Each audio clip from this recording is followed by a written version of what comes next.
breakfast natin, tupig ng tamad. Ilagay ko na lang dyan, tapos binake ko. Minsan ang luto lang. Ay, bakit? Ganyan pag may mga stock akong malagkit. Ayan, tingnan natin. Plus kape na black. Oh, solve ang breakfast.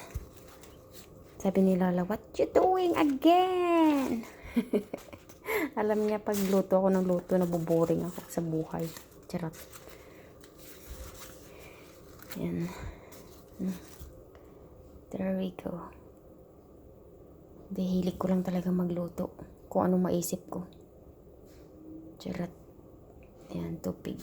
Tupig, sulano. Naimas, natangkan ka na.